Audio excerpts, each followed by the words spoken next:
And now, the real mystery device. I have no idea what this is.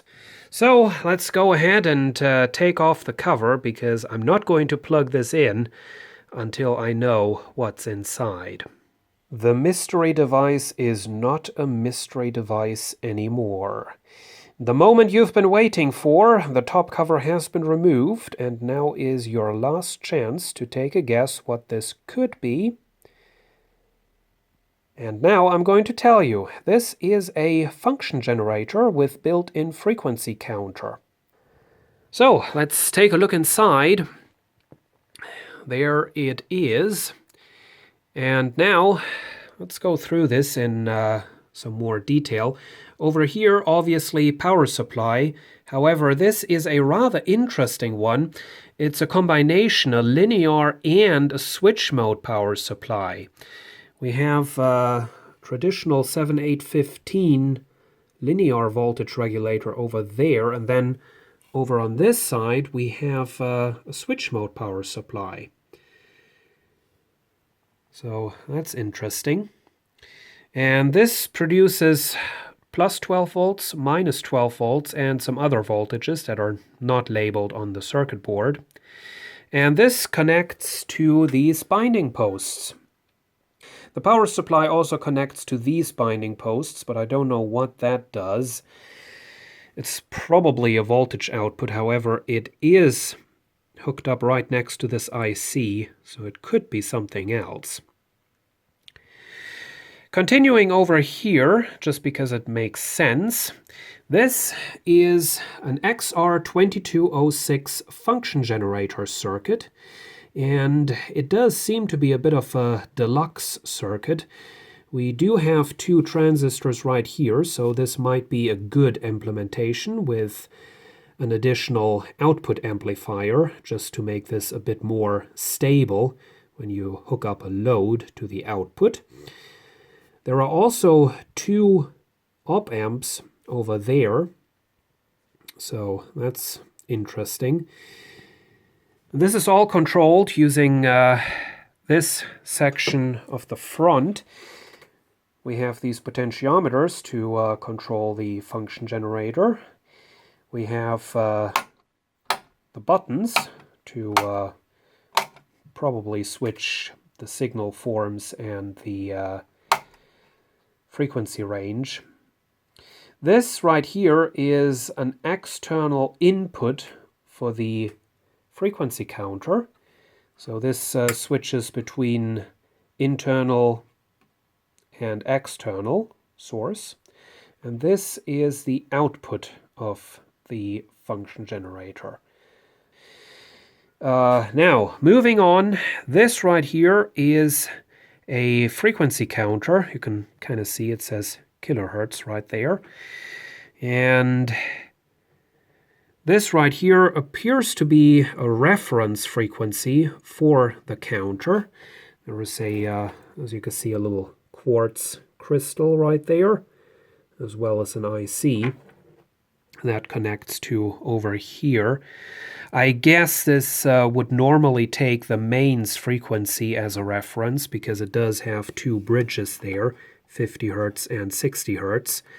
But since this is not powered on board, they decided to go with this solution, which is probably better anyways, with a quartz. So controls for this. Now this slider also controls something about the function generator. This right here is probably a range selector for the frequency counter. Selects a decimal point, I guess.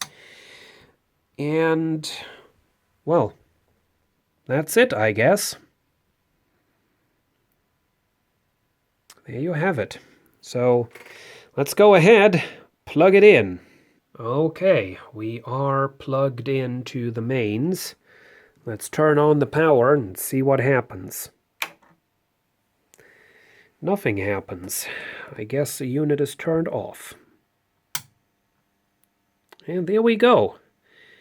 Jumps to life. So I can hear some high frequencies coming out of this switch mode power supply, so that seems to be running. Okay. I guess. Oh. I guess these potentiometers are going to be rather scratchy. Yeah, that might be a frequency adjustment. No, this is the frequency adjustment, it seems like. See, this one selects a decimal point, so switch it to this position for better accuracy. Well, I guess we're just going to hook the scope up to this, then we can see what it's doing. I now have the output connected to the oscilloscope, so let's turn on the function generator. First thing we see is a square wave, and the selector switch over here selects the waveform. So we have the square wave, we have a sine wave, and we have a sawtooth wave. There are other circuits using the XR2206 that can generate more waveforms than just these three. The potentiometers in the corner, I already sprayed them because they were very scratchy and the function generator would barely work. Let me switch back to the square wave to demonstrate this. So we have a level adjustment, and this is a bit of a design flaw. If you turn the output level too low, the frequency counter stops working. So once we drop below a certain value, it won't count anymore.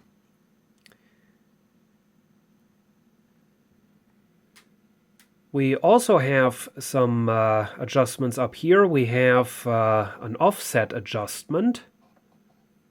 Well, interesting. That does not work for the square wave, so let's switch to the sine wave. Okay, there we go. As you can see, we have an offset adjustment. The other control doesn't work for the sine wave. It does do something on the sawtooth wave, but what this really is a duty cycle adjustment for the square wave. Now, it does not regulate very far. It doesn't have much of a range, but I guess it's better than nothing. Then we have the frequency adjustment. The frequency range is controlled using these buttons. So we can go really high in frequency. Or, well, that's very low. These switches are also a bit scratchy, so you have to fiddle with them sometimes to get the output to work. And then, yeah, this has got to be the world's only function generator with a slider control as the frequency adjustment. As you can see, that's what the slider does. It adjusts the frequency. You can also do sine wave.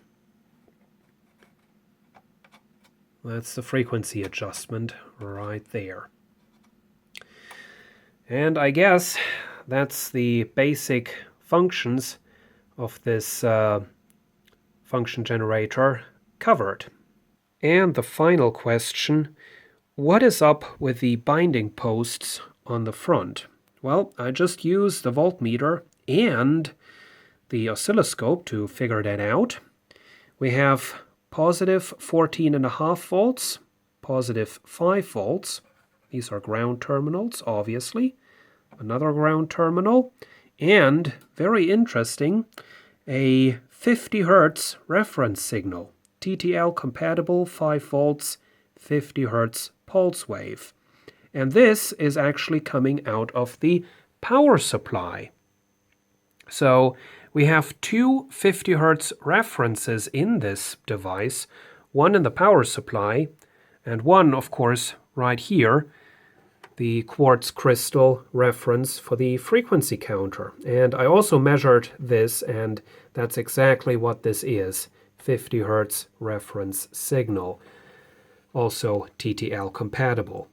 So I guess one question remains, one mystery that cannot be solved, and that is, why did they do that? Why didn't they use the reference coming out of the power supply for the frequency counter? Why didn't they use the quartz crystal reference, not only for the frequency counter, but also for the terminal on the front? I don't know.